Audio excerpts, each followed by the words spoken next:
Hello hello, അപ്പോൾ നമുക്കൊരു മാന്തൽ കറി ഉണ്ടാക്കിയാലോ.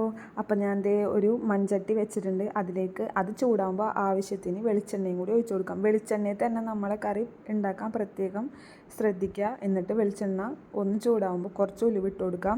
നമ്മൾ അരച്ച് വെച്ചേക്കണ മസാലയാണ് ഇതിലേക്ക് പച്ചക്കുരുമുളക്, ചുമന്നുള്ളി, ഇഞ്ചി, വെളുത്തുള്ളി, പിന്നെ കുറച്ച് മുളക് പൊടി, മഞ്ഞൾപ്പൊടി, ഉപ്പ്, ഇതെല്ലാതും കൂടി മിക്സിയുടെ ജാറിലിട്ടിട്ട് നന്നായി അടിച്ച് പേസ്റ്റാക്കി വെക്കുന്നതാണ്. പിന്നെ ഇതിൽ തക്കാളിയും കൂടി ആഡ് ചെയ്യണം. തക്കാളി വേണമെങ്കിൽ അരിഞ്ഞിടാം. അപ്പോൾ നമ്മൾ മുളക് കറിയാണ് ഉണ്ടാക്കുന്നത് പച്ച കുരുമുളകിൽ.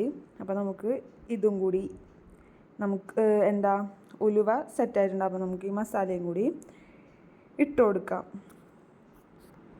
എന്നിട്ടിത് നന്നായിട്ട് മിക്സ് ചെയ്യാം. ഈ മസാലയുടെ പച്ചമണം മാറാൻ വേണ്ടിയിട്ട് ആദ്യം ഇത്തിരി വെള്ളം ഒഴിച്ച് കൊടുക്കുക. പിന്നെ ആവശ്യത്തിന് ഇത് തിളച്ച് വരുമ്പോൾ ആവശ്യത്തിന് മീനിന് വേണ്ട ആവശ്യത്തിന് വെള്ളവും കൂടി നമുക്ക് ആഡ് ചെയ്ത് കൊടുക്കാം. അപ്പോൾ ഇതിൻ്റെ പച്ചമണം ഒന്ന് മാറട്ടെ. ഒരു 3-4 ചെറിയ തരം കുടപ്പുളിയും കൂടി ആഡ് ചെയ്ത് കൊടുക്കാം. അപ്പം ഞാൻ എൻ്റെ ആവശ്യത്തിന് വെള്ളവും കൂടി ആഡ് ചെയ്തിട്ടുണ്ട്. അത് നന്നായിട്ട് തിളച്ച് വന്നിട്ടുണ്ട്. എന്നിട്ട് അതിലേക്ക് നമ്മൾ കഴുകി വൃത്തിയാക്കി വെച്ചേക്കുന്ന മാന്തലും കൂടി ഇട്ട് കൊടുക്കാം.